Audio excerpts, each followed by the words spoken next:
In a world of wealth and prestige, the invisible move among us. At Manhattan's most exclusive restaurant, she carries trays with silent precision, absorbing the casual dismissal of those who never look beyond her uniform. When tech billionaire Thackeray Winston brings his deaf mother for her birthday dinner, no one can properly communicate with the elegant older woman. Staff fumble awkwardly, while other diners watch with pity or annoyance. Then the quiet waitress steps forward, her hands suddenly dancing with military precision in fluid sign language. The room falls silent as everyone witnesses an extraordinary revelation. This former Navy SEAL has been hiding in plain sight all along. From which city in the world are you watching this video today? If you enjoyed this story about the remarkable people we often overlook, please consider subscribing to see more stories that remind us to look deeper. Adair Kestrel arrived at Laurentian's staff entrance at precisely 3:47 p.m., 13 minutes early, as always. The restaurant occupied the penthouse floor of a Beaux-Arts building on Manhattan's Upper East Side. Its 40-seat dining room, commanding both astronomical prices and a 3-month waiting list. She slipped through the service door silently, a skill developed long before she'd ever carried a tray.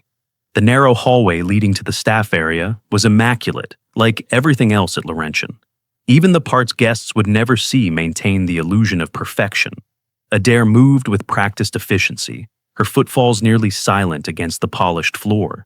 She carried a small black backpack containing her precisely folded uniform and comfortable shoes for her walk home later. Hollings dropped an entire tray of Riedel glasses, whispered Faye, the newest server, to her companion as Adair passed the locker room. Bellamy looked ready to execute him on the spot. "Those glasses are like $500 each," her friend Mercer replied with wide eyes. Adair offered no comment as she changed into her uniform, pressed black slacks, crisp white shirt, the distinctive burgundy vest that marked Laurentian's waitstaff. Her movements were economical, practiced, no motion wasted. She secured her hair in a tight, neat bun, revealing a small, puckered scar behind her right ear that most never noticed. The staff lounge slowly filled with the evening crew. Servers scrolled through phones, comparing audition schedules or modeling gigs. Most were beautiful in the angular, distinctive way that New York demanded, aspiring somewheres, temporarily serving the already arrived. Adair, approaching 40 and possessing a stillness that made her nearly invisible, existed outside their orbit. They barely registered her presence as she sat quietly, reviewing the evening's menu changes and wine pairings. Bellamy, the head sommelier, was holding court in the service area when she emerged. His aristocratic British accent carried additional weight as he addressed the assembled staff. He gestured dramatically with manicured hands, making sure everyone appreciated the gravity of his announcements. "Tonight requires absolute perfection," he declared, inspecting each server with critical eyes. "The Winston reservation takes precedence over everything.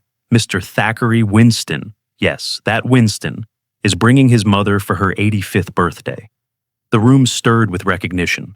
Winston Technologies was a household name, its founder a fixture on magazine covers and tech conference stages.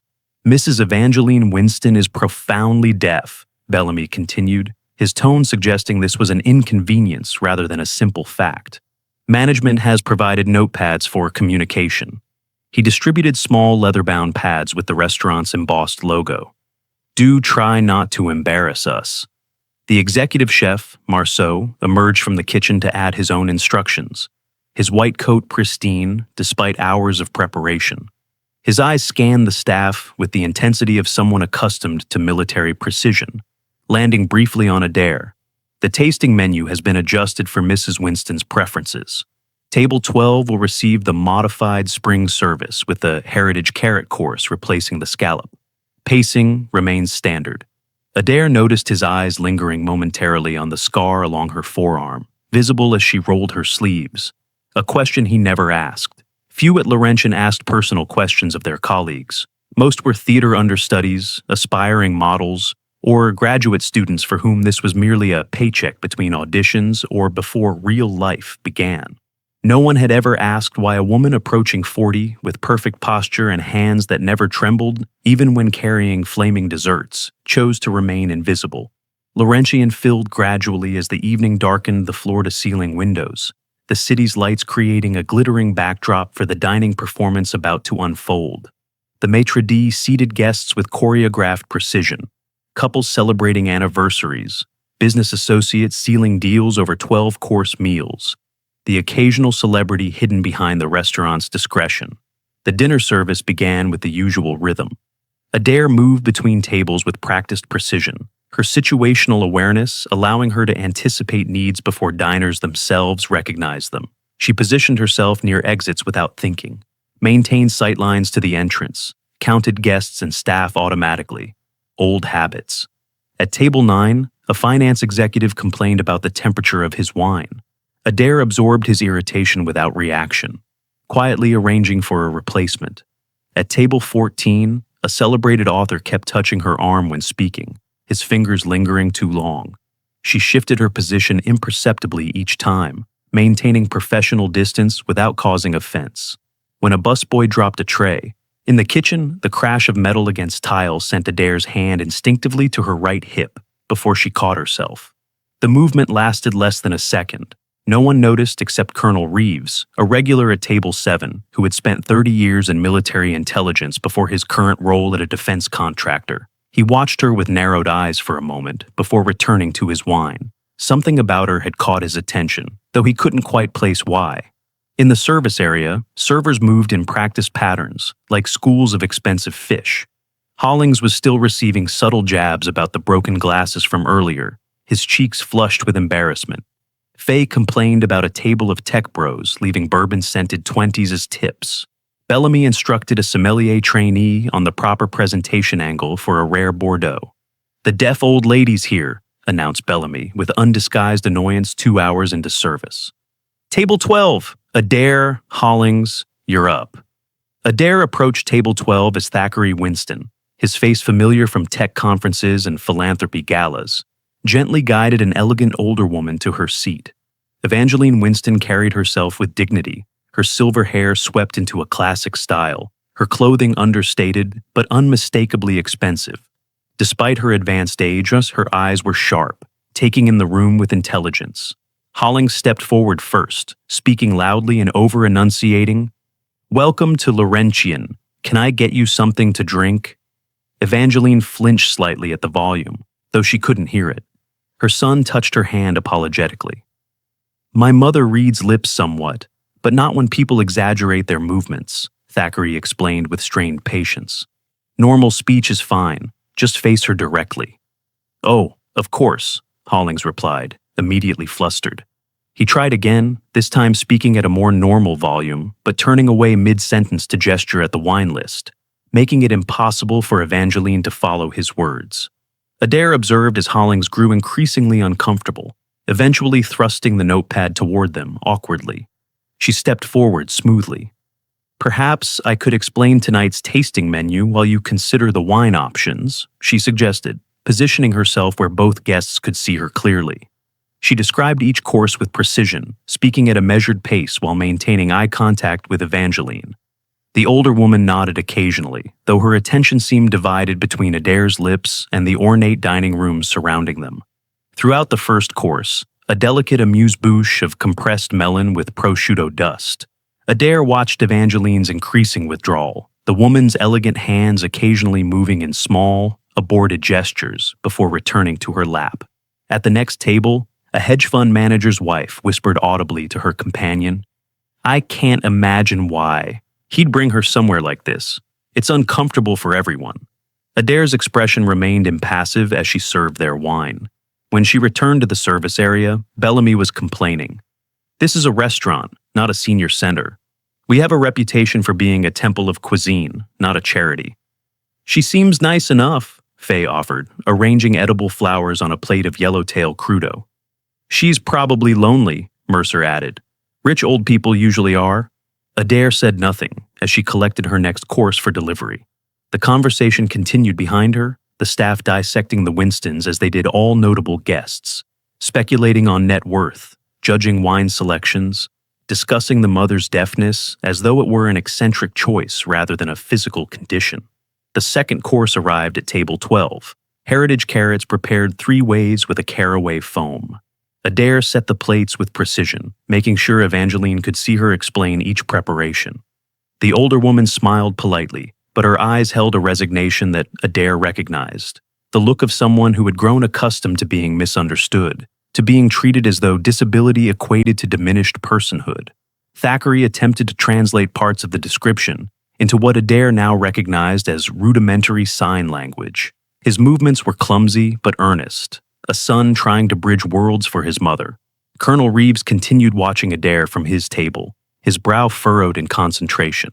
When she passed near him with water service, he studied her hands, noting their strength and the way she held the crystal carafe with a confidence that spoke of muscle memory beyond restaurant work. By the third course, the dining room had settled into its evening rhythm. The gentle clink of silverware against fine china, murmured conversations, occasional laughter from a six-top celebrating a venture capital acquisition. Outside, Manhattan glittered like scattered diamonds on black velvet. Inside, social hierarchies remained firmly intact, the servers existing as facilitators of experience rather than participants in it. Adair moved through this world like a ghost, present but unseen. When she approached table 12 with the next wine pairing, she noticed Evangeline watching her with unusual focus. "My mother would like to know your name," Thackeray said, after Evangeline made a quick gesture. "Adair," she replied, making sure her face was visible to the older woman. Evangeline's hands moved quickly and Thackeray translated. "She says you have kind eyes. Military eyes, she says, though I'm not sure what that means." Adair's expression revealed nothing, though something flickered in her gaze. "Please thank your mother for the compliment." As she turned to leave, Adair noticed Colonel Reeves had shifted in his seat to observe the interaction. She could feel his analytical mind working, connecting dots she'd spent years obscuring. In the kitchen, Chef Marceau was berating a line cook for inconsistent knife cuts on the spring vegetables. His perfectionistic standards created tension that rippled through the back of house staff. Adair waited patiently for her next course, standing slightly apart from the other servers who huddled together, sharing gossip and complaints. 7 years in theater school to be ignored by people who think I'm furniture, Mercer muttered, adjusting his vest. "At least your table 10 left 20%, Faye countered. "My foretop of bankers left exactly 15, calculated to the penny." Hollings appeared, looking harried. "I can't handle table 12 anymore. The old woman keeps trying to gesture at me and I don't understand what she wants." "Just smile and nod," suggested another server. "Works with tourists who don't speak English." Adair collected her plates without comment. As she returned to the dining room, she caught a glimpse of herself in the polished surface of a serving cabinet, her features composed in the neutral mask she'd perfected over years of service, both military and restaurant. The face revealed nothing of the woman who had once commanded special operations teams in theaters of war across 3 continents. The fourth course arrived at table 12, a delicate sea base with fermented black garlic and compressed cucumber. As Adair placed Evangeline's dish, she noticed the woman's water glass was empty. Without prompting, she refilled it, positioning it precisely at 2 o'clock to the plate, where Evangeline would find it easily without risk of knocking it over. The small gesture didn't go unnoticed. Evangeline touched her fingertips to her chin and moved her hand forward, a sign for "thank you" that Adair recognized instantly. She acknowledged it with the barest nod before continuing her service. "You understood that," Thackeray observed, his eyes suddenly more attentive. "Do you know sign language?" "Just a few basic signs," Adair replied smoothly. "Enjoy your meal." As she walked away, she could feel both Winstons watching her with renewed interest. In the kitchen, she flexed her hand once, a small tell of tension that no one would notice. The evening progressed through its carefully orchestrated stages. Bellamy performed the ritual of decanting an expensive Barolo with theatrical flourish for a table of investment bankers.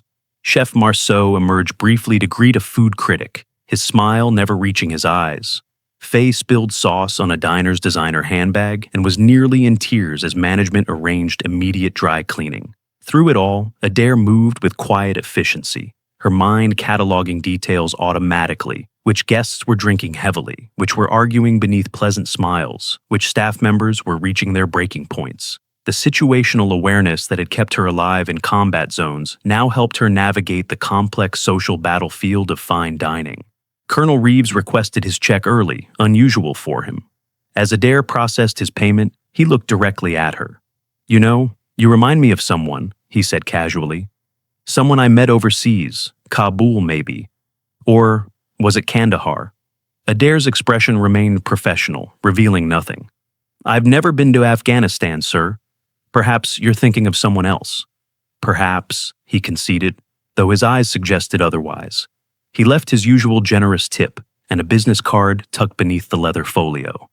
"If you ever want to discuss career options beyond hospitality." Adair pocketed the card without looking at it, knowing she would destroy it later. Her cover identity as Adair Kestrel, career server with an unremarkable background, had served her well during her recovery. The last thing she needed was connections to her previous life resurfacing. By the time the dessert courses began, the restaurant had thinned somewhat. The Winston table remained, Thackeray now on his third glass of dessert wine, his mother picking delicately at a complex chocolate creation that resembled architectural elements more than food. Adair noticed Evangeline's increasing fatigue, the slight droop of her shoulders, the way she occasionally closed her eyes momentarily against the visual overstimulation of the busy restaurant. Being deaf in a hearing-dominant environment required constant vigilance, reading lips and expressions, navigating spaces not designed with accessibility in mind. It was exhausting in ways most people never considered. It reminded Adair of operating in hostile territory, the hypervigilance, the constant translation of a world built for others. She felt an unexpected kinship with the elegant older woman struggling to participate in her own birthday celebration. In the service area, Bellamy was complaining again. "They've been camping at 12 for nearly 3 hours. We could have turned that table by now." "The son keeps ordering more wine," Mercer pointed out. "They've spent over 2,000 already." "Still," Bellamy sniffed, "there's a certain expectation of pacing. It's inconsiderate to the kitchen." Adair gathered petit fours for her tables, arranging them on silver trays. Her shoulder twinged, an old injury from a night operation gone wrong in Yemen. She rolled it subtly, the movement catching Chef Marceau's attention as he passed. "Sports injury?" he asked, the first personal question he'd ever directed at her. "Something like that?" she replied, her tone discouraging further inquiry. When she returned to the dining room, she found Evangeline attempting to communicate something to a confused Hollings, her hands moving in what appeared to him as random gestures. Thackeray had stepped away to take a phone call near the entrance, leaving his mother momentarily isolated. Hollings looked up with relief when he saw Adair. "I don't know what she wants," he admitted. "Can you take over? I need to check on my other tables." Adair nodded, stepping in smoothly as Hollings retreated. She set down her tray and gave Evangeline her full attention, noting the frustration evident in the older woman's expression. Evangeline pointed to her empty water glass, then made a gesture toward the restrooms.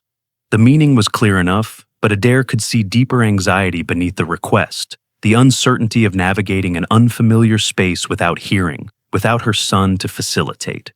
"Would you like me to show you to the restroom?" Adair asked clearly, making sure Evangeline could see her face. The relief in the older woman's eyes was immediate. She nodded, gathering her small evening bag. Adair offered her arm with natural grace, supporting Evangeline as she stood. The older woman took it gratefully, her grip surprisingly firm. Together they moved through the restaurant, Adair subtly adjusting their path to avoid collisions with servers and guests, protecting Evangeline from the indignity of being jostled or startled. Outside the restroom, Evangeline squeezed Adair's arm in thanks before disappearing inside. Adair waited patiently, positioning herself where Evangeline would easily see her upon emerging. When Evangeline emerged, she looked slightly refreshed, but increasingly tired. The evening had clearly taken its toll. As they walked back toward table 12, Thackeray was returning from his call, concern evident on his face when he noticed his mother's absence. "She needed the restroom," Adair explained quietly as they approached. "I escorted her." Relief washed over Thackeray's features. "Thank you. These evenings are difficult for her, but she insisted on coming out for her birthday." He helped his mother back to her seat, his attention now fully returned to her. Adair observed their interaction with professional detachment, noting the genuine care between them despite the communication barriers. By the third course, Thackeray Winston's frustration was evident in the tightness around his eyes and mouth. Evangeline had barely touched her food, her discomfort growing as staff fumbled through interactions, writing illegible notes, avoiding eye contact, or speaking to Thackeray as if his mother weren't present. Bellamy had taken to sighing dramatically whenever he approached their table, making a show of the special accommodation required. Other servers had begun avoiding Table 12 altogether, leaving Adair to handle most interactions. "What's her deal anyway?" Faye whispered in the service area. "Was she born that way, or what?" "Who cares?" Bellamy replied. "Just get through it and pray they don't become regulars. I can't handle this circus every month." Adair moved silently past them, carrying the Winston's next course. As she approached, she noticed Evangeline's dessert fork slip from her fingers and roll beneath the table, the older woman's face flushed with embarrassment. Thackeray immediately moved to retrieve it, but his movement jostled the table, nearly spilling water glasses. Other diners turned to stare. Adair set down the plates and seamlessly produced a fresh fork from her apron pocket, placing it beside Evangeline's plate with a small, respectful nod. The woman's eyes met hers briefly, grateful, tired, and somehow knowing. "Thank you," Thackeray said, his voice tight with suppressed emotion.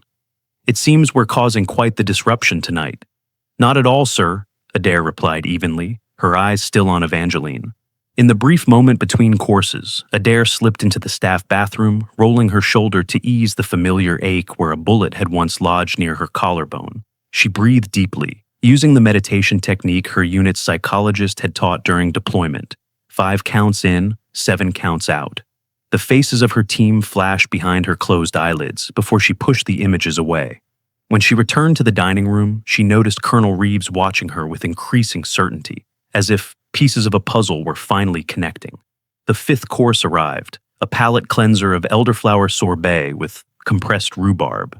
Adair served it with practiced efficiency, explaining the components to both Winstons, making sure to position herself where Evangeline could see her clearly. The dining room had settled into a gentler rhythm as the later hours approached. Several tables had been cleared and reset for tomorrow's service. The remaining diners lingered over desserts and digestives, conversations softening as the evening matured. At table 12, Evangeline seemed to be tiring rapidly. She rubbed her temples discreetly, the strain of the evening evident in her posture. Thackeray noticed his mother's fatigue and signaled for the check, concern etched in the lines around his eyes. "Could we expedite the remaining courses?" he asked Adair quietly. "My mother is exhausted. This has been more challenging than I anticipated." "Of course, sir. I'll speak with the kitchen immediately." As Adair moved toward the service area, she overheard snippets of conversation from nearby tables. "Such a shame about her condition," said a woman in designer evening wear. "Must be terribly isolating." "I wonder why he doesn't get her one of those cochlear implants," her companion replied, with the casual confidence of someone diagnosing a stranger's medical situation after 3 martinis. Adair's face remained neutral, though her jaw tightened imperceptibly. In the kitchen, she relayed Thackeray's request to Chef Marceau, who nodded curtly. "We'll combine the 6th and 7th courses and move directly to dessert," he decided. "The birthday presentation will proceed as planned." Bellamy appeared at her elbow. "Are they finally leaving? Table 7 has been waiting to be seated for 20 minutes. "They've requested expedited service," Adair replied evenly. "Chef is adjusting the courses now." "Thank God," Bellamy muttered. "Next time, suggest they try a more appropriate venue. There's a lovely senior center downtown that probably serves an excellent early bird special." Adair said nothing, returning to the dining room with the modified course. As she served the Winstons, she noticed Evangeline watching her with increased attention, her intelligent eyes studying Adair's movements with something approaching recognition. When Adair set down Evangeline's plate, the older woman touched her wrist lightly to get her attention. Her other hand moved in a subtle gesture that most would miss, but to someone trained in silent communication, it clearly asked a question. Adair hesitated a fraction of a second before redirecting her attention to Thackeray. "Is there anything else you need for this course, sir?" "No, I believe we're fine. Thank you for expediting things." Adair nodded and retreated, aware of Evangeline's gaze following her across the room. The older woman had recognized something in her, something beyond the uniform and professional demeanor. It was unsettling how quickly her carefully constructed facade seemed to be eroding this evening. In the service area, Faye was arranging the special birthday dessert, a delicate chocolate architecture with gold leaf and a spun sugar decoration bearing the words, "Happy 85th Birthday," in elegant script. The pastry chef had outdone himself, creating a showpiece meant to delight both the recipient and nearby diners who would inevitably envy the special treatment. "Do you think she'll even appreciate this?" Faye asked, adjusting a chocolate curl. "I mean, if you can't hear, does food taste the same?" "Deafness doesn't affect taste buds," Adair replied, the rare correction delivered so matter-of-factly that Faye looked startled. "Oh, yeah, that makes sense." She looked slightly embarrassed. "I didn't mean anything by it." "I know," Adair said, her tone neutral. The dessert presentation was planned as a minor spectacle. Servers would gather with the pastry chef, presenting the creation while the restaurant's subtle background music briefly increased in volume for the benefit of hearing guests. Someone would take a photograph if desired. The ritual was performed dozens of times each month for special occasions, a reliable generator of social media exposure and repeat business. As the team assembled for the presentation, Adair positioned herself at the back, content to let others handle the ceremonial aspects. Chef Marceau appeared from the kitchen, wiping his hands on a towel, ready to accept credit and congratulations for the dessert his team had created. Thackeray was speaking quietly to his mother when the procession approached, the sudden appearance of multiple staff members causing Evangeline to look up in confusion. Bellamy led the group, carrying the elaborate dessert with exaggerated care. "A special creation to celebrate Mrs. Winston's 85th birthday," he announced, his voice carrying across the dining room. Other diners turned to watch, conversations pausing, as attention shifted to table 12. Evangeline's expression froze in a practiced social smile that didn't reach her eyes. She hadn't been able to read Bellamy's lips as he approached from the side, and was clearly struggling to understand what was happening. Thackeray leaned toward his mother, attempting to explain the situation, but his position made it difficult for her to see his face clearly. The servers stood arranged around the table, waiting for the appropriate reaction of delight and gratitude from Evangeline, who instead looked increasingly overwhelmed. The breaking point came as Chef Marceau began describing the dessert's components in rapid French-accented English, gesturing with his hands while looking at the creation rather than at Evangeline. The other servers shifted impatiently, eager to return to their duties. The moment that should have been joyful was rapidly becoming uncomfortable for everyone involved. Evangeline began signing rapidly to her son, her hands moving with increasing agitation. Thackeray struggled to follow her increasingly fast signs while simultaneously trying to manage the situation with staff. The sommelier hovered nearby, visibly impatient. "She's asking to leave," Thackeray translated awkwardly, his own signing limited. "Please, just give us a moment." Evangeline's hands moved faster, her face showing frustration at not being understood. From her position at the back of the group, Adair could read the signs clearly, not simply asking to leave, but expressing humiliation at being treated as a spectacle, at having her birthday turned into an uncomfortable performance where she was both the center of attention and completely excluded. The dining room had grown uncomfortably silent, other patrons watching the scene unfold with a mixture of pity and annoyance. Bellamy stepped back, clearly relieved to distance himself from the situation. In that moment, everything changed. Adair stepped forward, moving past the other servers to position herself directly in Evangeline's line of sight. Without hesitation, her hands rose before her, fingers forming precise, fluid shapes that flowed one into another with remarkable grace and speed. "Mrs. Winston," she signed, "would you prefer to enjoy your dessert in our private garden terrace? It's quieter, with a beautiful view of the park lights." The transformation in Evangeline's face was immediate, shock giving way to profound relief. Her hands, trembling slightly with age, responded, "You sign beautifully. Where did you learn?" Adair's hands continued their dance. "I was a communication specialist. Your signing is exceptional as well." The entire restaurant had fallen silent, watching the exchange. Thackeray. Winston stared at Adair with newfound attention, his eyes widening as he recognized the military precision in her signing style. "Military?" Evangeline signed, her eyes suddenly sharp with recognition. Adair hesitated, then nodded once. "Naval Special Warfare Communications. Retired." The revelation hung in the air, transforming the dynamic of the room completely. The servers who had moments ago been impatiently waiting to return to their duties now stood frozen, staring at their colleague with bewilderment. Colonel Reeves stood abruptly at his table, wineglass still in hand. "Lieutenant Commander Kestrel," he said, his voice carrying in the silent restaurant. "Kandahar, 2017. You extracted my entire unit under heavy fire when our translator was killed." The restaurant seemed to hold its collective breath. Adair's expression remained composed, though a muscle tensed in her jaw. "You were not supposed to know that was me, Colonel. Most of that operation remains classified." "Not anymore," Reeves replied. "They declassified parts last year. Your team saved 17 lives that night." He set down his glass and straightened into a posture of respect, though he didn't salute in the civilian setting. The message was clear nonetheless.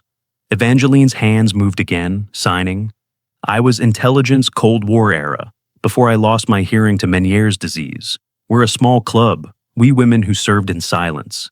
A smile, perhaps her first genuine one of the evening, softened Adair's features as she signed back. "An honor to meet you, ma'am." Thackeray watched this exchange with growing emotion. "You're that Kestrel, the one who developed the tactical silent communication system?" He shook his head in disbelief. "My company adapted parts of that technology for our deaf accessibility software. Your work is the foundation of our most successful product line." Bellamy and the other servers stood frozen, their previous dismissiveness hanging awkwardly in the air between them. Chef Marceau's expression had transformed from impatience to something approaching respect. "Would you join us?"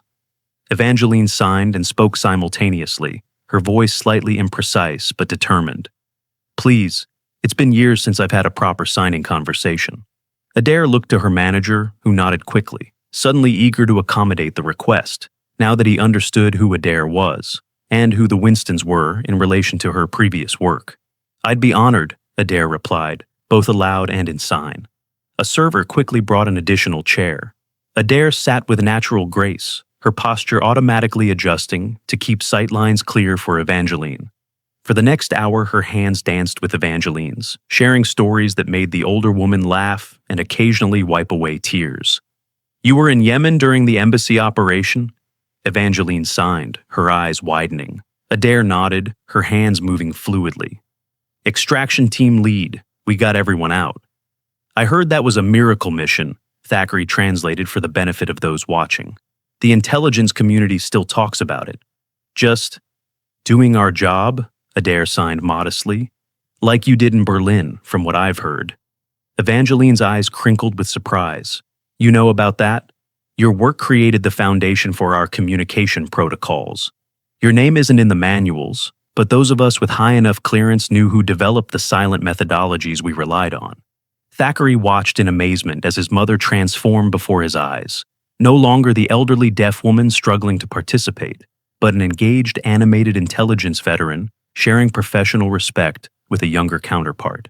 Other diners, initially shocked at a server sitting with guests, soon returned to their meals, though many cast glances of newfound respect toward the table. The staff hovered nearby, suddenly finding reasons to attend to tables in the vicinity, straining to overhear fragments of the extraordinary conversation. Bellamy approached with uncharacteristic deference. "Perhaps Mrs. Winston would enjoy our private reserve port with her dessert. On the house, of course." "That would be lovely," Thackeray replied, barely glancing at him, his attention fixed on the remarkable interaction between his mother and the woman he had previously registered only as efficient waitstaff. As the evening wound down, other diners departed until only the Winston table remained. Adair and Evangeline continued their conversation, their hands moving in a dance of shared understanding. Staff began the closing procedures around them, no one willing to interrupt. Finally, Thackeray looked at his watch reluctantly. "Mother, it's getting late. We should let everyone close the restaurant." Evangeline nodded, though her face showed clear reluctance. She turned to Adair, her hands moving once more. "Thank you for making an old spy feel seen again." "The honor was mine," Adair signed back. "Your work saved countless lives, including mine, most likely." As Thackeray helped his mother to her feet, he turned to Adair. "I'd like to speak with you further about your work with tactical communications. Would you be willing to consult with our accessibility division?" Before Adair could respond, Evangeline signed quickly to her son. My mother says to tell you that talent like yours shouldn't be hidden behind a server's uniform, Thackeray translated. Though she understands better than most why someone might choose to disappear for a while. Adair nodded, acknowledging the insight. Some missions require time to process. Think about it, Thackeray pressed, handing her his card. We could use someone who understands both worlds. After they left, Adair stood alone in the nearly empty restaurant, the business card heavy in her pocket. For 3 years, she had hidden in plain sight, using the structured routine of restaurant service to rebuild herself after her final deployment, the one that had left 3 team members dead and earned her both a silver star and a medical discharge for the Iwa bullet wound that still ached in damp weather. Bellamy approached as she gathered her belongings to leave, his manner completely transformed. I had no idea about your background, he said awkwardly. You should have said something. Why? Adair asked simply. It wasn't relevant to carrying plates. He had no response to that. As she walked home through the quiet Manhattan streets, Adair felt something shifting inside her, a wall beginning to crumble, a door starting to open. For 3 years, she had been hiding, existing rather than living. Tonight, being recognized, not just for her past accomplishments, but for the simple human act of connecting with Evangeline, had awakened something she'd thought was permanently dormant. She reached her small apartment and prepared for bed with the same efficiency that characterized all her movements. As she removed her uniform, she caught sight of the extensive scarring along her left side in the bathroom mirror, a roadmap of service and sacrifice that she usually avoided looking at directly. Tonight, she studied it without flinching. Her phone buzzed with an incoming message from an unknown number. My mother hasn't stopped talking about you. When you're ready to use your talents again, we'll be waiting. Thackeray Winston. Adair set the phone down without responding, but for the first time in 3 years, she fell asleep thinking about possibilities rather than just surviving another day. 1 week later, Adair arrived at Laurentian for her usual shift, moving through her preparations with practiced precision. The atmosphere had shifted subtly since the night with the Winstons. Bellamy was overly solicitous, asking about her weekend with forced casualness. Chef Marceau had begun nodding to her with something approaching respect. Younger servers watched her with curious eyes, whispering when they thought she couldn't hear. The narrative had spread throughout the restaurant.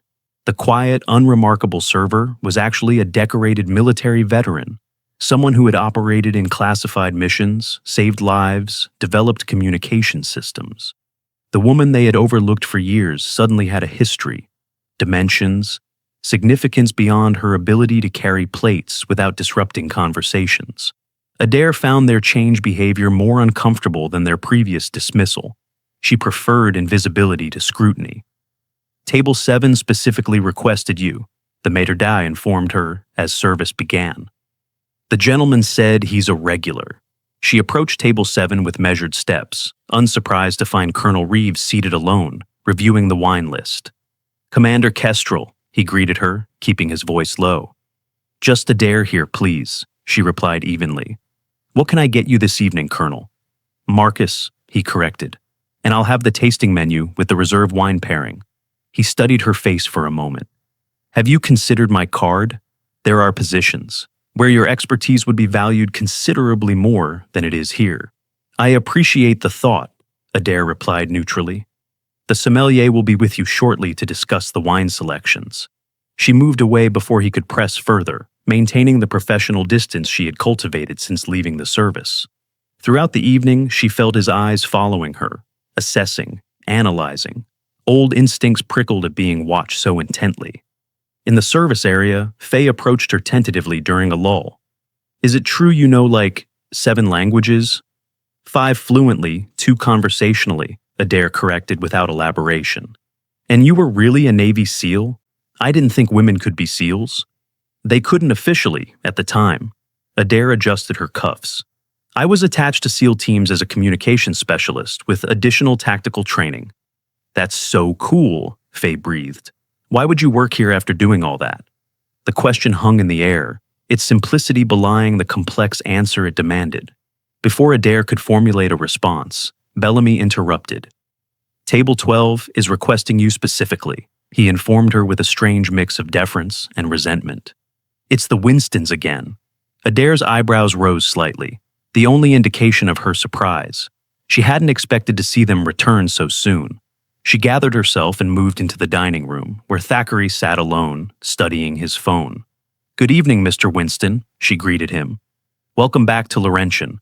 Thackeray looked up, his expression brightening. "Adair, thank you for making time." "It's my job to serve all guests," she reminded him gently. "That's actually what I wanted to discuss."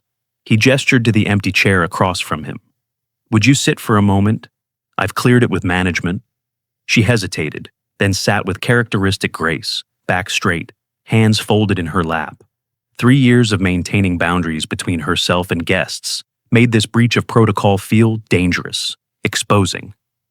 "My mother hasn't stopped talking about you," Thackeray began. "She says you're the first person in years who's truly communicated with her, not at her." Adair acknowledged this with a slight nod, but remained silent. "I've done some research," he continued.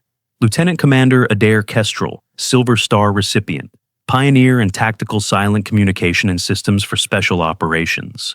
Honorably discharged after the Yemen extraction 3 years ago." He paused, watching her carefully. "Then you disappeared." "I prefer privacy," she replied simply. "Of course." He leaned forward slightly. "But here's what interests me. The communication system you developed for operators in silent environments became the foundation for our most successful assistive technology for the deaf community. Your work is helping thousands of people connect with the world, and you're serving overpriced wine to people who don't. Even look at you." A muscle tightened in her jaw. "Service takes many forms, Mr. Winston." "Thackeray, please." He softened his approach. "I'm not here to pressure you. I just want you to know there's a place for you at Winston Technologies if you ever want it. Our accessibility division needs someone who understands both the technical aspects and the human experience. Someone who sees people others overlook." "I'll consider it," she replied diplomatically. "Would you like to hear tonight's specials?" He allowed the change of subject, ordering a simple meal and engaging in professional conversation throughout his dinner. As he prepared to leave, he placed his card on the table beside a generous tip. "No pressure," he repeated, "but my mother would love to see you again, professional capacity or otherwise." After he left, Adair pocketed the card, this time without plans to destroy it. The following Sunday, her first day off in 2 weeks, Adair followed her usual routine, 5-mile run through Central Park at dawn. Protein smoothie, 2 hours at the specialized gym where former military personnel trained together without needing to explain their scars or startle responses. Grocery shopping at the market where the owner, a Vietnam veteran, respected her desire for minimal conversation. But as she prepared to settle into her afternoon routine of weapon maintenance, legal firearms only now, and language practice, her phone chimed with a message from the number she now recognized as Thackeray's. "Mother's having a small gathering, nothing formal. She'd appreciate your company. 4 p.m. if you're available. Address attached." Adair stared at the message for a long moment. 3 years of carefully constructed isolation had created a comfortable perimeter around her life. Crossing that boundary felt dangerous, exposing the raw edges she'd worked so hard to protect. And yet, something about Evangeline had resonated with her. Another woman who had served silently, who understood the particular isolation of operating in worlds not designed for you. At 3:58 p.m., she stood outside the elegant townhouse on the Upper East Side, dressed in simple civilian clothes, dark jeans, a gray cashmere sweater, low boots. She had deliberated over whether to bring wine before selecting a rare tea from her personal collection, a gesture of respect that wouldn't presume too much familiarity. The door opened before she could knock, revealing Evangeline herself, eyes bright with pleasure. "You came," she signed, her hands moving with elegant precision despite her age. "Thank you for the invitation," Adair signed back. The gathering was smaller than she had feared, just Evangeline, Thackeray, and 2 older couples who turned out to be former intelligence colleagues of Evangeline's, all with varying levels of sign language proficiency. The afternoon passed in a blend of spoken and signed conversation, the group shifting effortlessly between modes of communication to include everyone. For the first time in years, Adair found herself fully engaged, her mind stimulated by discussions of global security issues, technological innovations, and the shared experiences of operating in classified environments. When the topic turned to her communication system and its applications for the deaf community, she found herself drawing diagrams, explaining concepts with an enthusiasm she had forgotten she possessed. "You see the potential?"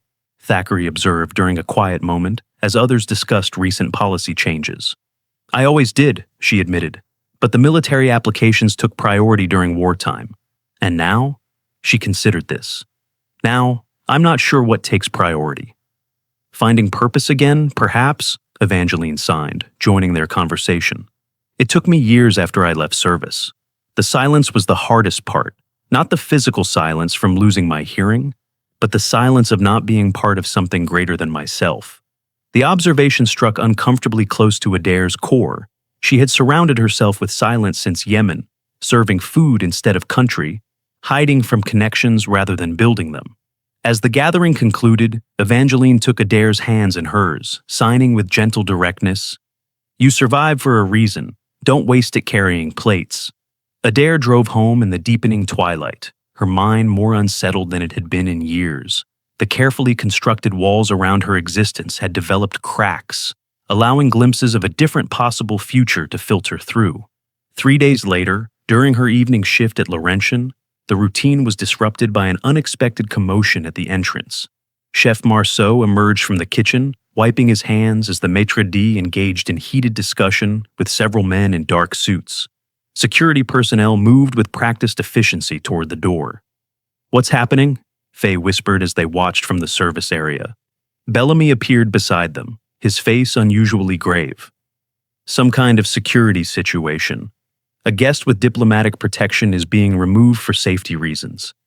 Adair's body tensed automatically, old instincts surfacing. She scanned the room systematically, identifying exits, potential weapons, civilian positions.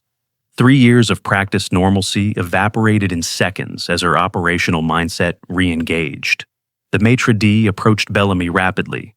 "We need to evacuate the dining room immediately. Security protocol from the diplomatic service. Some kind of threat situation." Bellamy paled. "We have a full house. The Michelin inspector is here tonight." "That's not important now," the maitre d' snapped. "We need everyone out, calmly but quickly." As the staff mobilized to quietly inform diners of a building issue requiring evacuation, Adair noticed a man near the bar whose body language registered immediately as wrong. Too still, too focused, hand positioned near his waistband. Not security personnel, despite the similar dark suit. She moved instinctively, intercepting Faye, who was heading toward him with evacuation instructions. "Take the tables on the far side," she directed quietly. "I'll handle this section." Before Faye could question the instruction, Adair was already moving with practiced efficiency toward the potential threat. She approached from his blind side, a water pitcher in one hand, innocent serving equipment that could become a weapon if necessary. "Sir, we need to evacuate the restaurant due to a building issue," she said clearly, positioning herself to block his sightline, to the diplomatic party being escorted toward the kitchen's service exit. The man's eyes darted to her, then back to his target. "I just need to settle my bill first," he replied, his accent suggesting Eastern European origins. "All bills will be handled later, sir. Safety is our priority." She shifted her stance subtly, center of gravity lowering in preparation. His hand moved toward his waistband. Adair reacted without hesitation, the water pitcher smashing into his face as her other hand locked around his wrist, redirecting the weapon he had begun to draw. They crashed to the floor together, Adair using momentum and leverage to pin him despite his greater size. "Security!" she called sharply, holding the now bleeding man immobilized with practiced technique. The diplomatic security team reversed course immediately, surrounding them with weapons drawn. The restaurant erupted in chaos as diners realized this was not a simple building evacuation. "He's armed," Adair informed the security team calmly. "Weapon secured under my right knee, likely here for your principal." The lead security agent stared at her in shock before recovering. "Who are you?" "Just a waitress," she replied, maintaining her hold until they took control of the suspect. Within minutes, the restaurant had been fully evacuated, except for essential security personnel and staff being questioned. Adair provided a concise statement to both diplomatic security and NYPD officers, her military background becoming quickly apparent through her precise terminology and situational awareness. "You just happened to notice a potential assassin when our entire team missed him?" the lead agent questioned skeptically. "I notice people who are out of place," she replied simply. "It's an old habit." By midnight, the restaurant had been cleared as a crime scene, with plans to remain closed for several days. Staff huddled on the sidewalk, many still in shock from the evening's events. Bellamy approached Adair with uncharacteristic humility. "That was extraordinary," he said quietly. "You likely saved lives tonight." She nodded acknowledgement but said nothing, the familiar post-operation adrenaline crash beginning to set in. She had maintained her cover for 3 years, and in an instant of crisis had revealed herself completely. "Commander? Kestrel?" She turned to find Colonel Reeves approaching, now clearly identified as the diplomatic security consultant for the foreign dignitary who had been targeted. "I thought I recognized your techniques," he said with newfound respect. "That was textbook counterattack training from Naval Special Warfare." "Old habits," she repeated. "Those habits saved an ambassador tonight." He studied her face. "May I offer you a ride home? It's been a long evening." She accepted, suddenly too tired to maintain her usual boundaries. In his government vehicle, they sat in silence for several blocks before he spoke again. "You know, there are positions where those instincts would be valued. Private security, consulting, training, places where your skills wouldn't be wasted." "I've received similar offers recently," she acknowledged. "From Winston?" When she looked surprised, he smiled slightly. "Small community at certain levels. We know each other." "I've been considering it," she admitted. "Tonight reminded me of some things." "That you're still a protector at heart?" She looked out at the city streets passing by. "That purpose matters." The following morning, Adair woke to numerous missed calls and messages. News of the incident had spread, with several outlets reporting on the heroic Waitress who had thwarted an assassination attempt.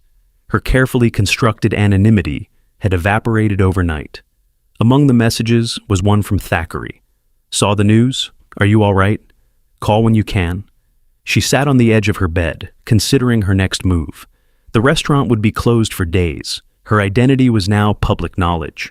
The careful separation between her past and present had collapsed entirely. With deliberate movements, she reached for her phone and dialed Thackeray's number.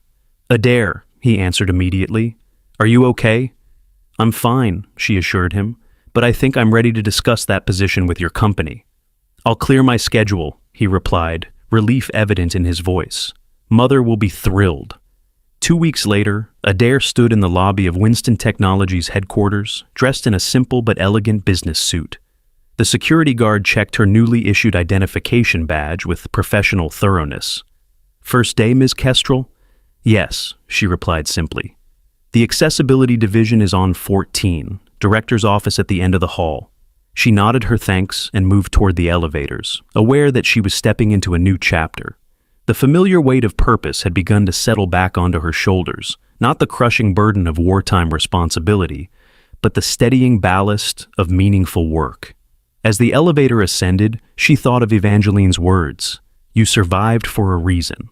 For the first time in 3 years, she was ready to discover what that reason might be. The doors opened on the 14th floor to reveal Evangeline herself waiting, hands moving in elegant welcome. "Ready to change some lives?" Adair's hands rose in response, the gesture feeling like coming home. "Ready?" 1 month later, Adair returned to Laurentian not as staff, but as a guest. She sat at table 12 with Evangeline and Thackeray, watching the synchronized dance of service with new perspective. Bellamy greeted them with professional courtesy. His manner toward Adair now one of respectful collegiality, rather than dismissal or forced deference. Faye stopped by their table briefly. "We miss you around here," she said sincerely. "But I'm following your new app development online. It looks amazing." "Thank you," Adair replied. "How's the theater going?" "I got a callback for an off-Broadway production," Faye admitted with excitement. "Your story inspired me, actually, to stop waiting for something to happen and make it happen." As she moved away to attend to other tables, Evangeline signed, "You see, influence ripples outward in ways we never anticipate." Their meal progressed with the elegant pacing Laurentian was known for, but Adair found herself noticing details she had previously overlooked, the genuine passion Chef Marceau displayed when describing his creations, the pride Bellamy took in his wine knowledge, the community that existed among the staff despite the hierarchical structure. "How does it feel to be on this side of the table?" Thackeray asked as dessert arrived. "Different," Adair admitted, "but good different. The transition team reports you've revolutionized the development process already," he continued. "The veterans you've brought in for testing provide perspectives we never considered. They understand better than most what it means to navigate worlds not designed for them," she replied. "Just as the deaf community does. The intersection of those experiences is where the real innovation happens." Evangeline's hands moved in the elegant gestures that had become so familiar to Adair over the past month. From carrying plates to carrying possibilities. A good evolution. As they prepared to leave, Adair noticed Colonel Reeves dining with what appeared to be government officials. He nodded respectfully in her direction, acknowledging her new role without interrupting her evening. Outside, the Manhattan evening pulsed with energy and light. Adair breathed deeply, feeling more present than she had in years. The hypervigilance that had characterized her existence since Yemen had begun to soften into a more sustainable awareness. She still noticed exits, still cataloged potential threats, but the constant strain of expecting disaster had diminished. "Mother insists on coffee at her place," Thackeray said as their car arrived. "Will you join us?" Adair smiled, a genuine expression that reached her eyes. "I'd like that." As they drove through the city streets, Evangeline tapped Adair's hand to get her attention. When Adair turned, the older woman's hands formed a question. "Are you finding your way back?" Adair considered this carefully before responding, her hands moving with the precision and grace that had once guided operations in darkness. "Not back, forward, to something new." Evangeline's eyes crinkled with understanding and approval. She had walked this path decades earlier, from shadow operations to building a meaningful civilian life, from being defined by secrecy to defining herself through new contributions. In the comfortable silence that followed, Adair watched the city pass by, thinking of the quiet waitress she had been just months ago, invisible, isolated, existing rather than living. The woman who had carried plates with the same precision she had once carried the weight of classified missions. That woman wasn't gone. She had simply expanded, integrating her past rather than hiding from it, finding new ways to serve with the same dedication, but with her full self engaged. The skills that had once made her exceptional in combat now made her exceptional in creation, building bridges between worlds, making space for those society often overlooked. At a stoplight, she caught her reflection in the window glass.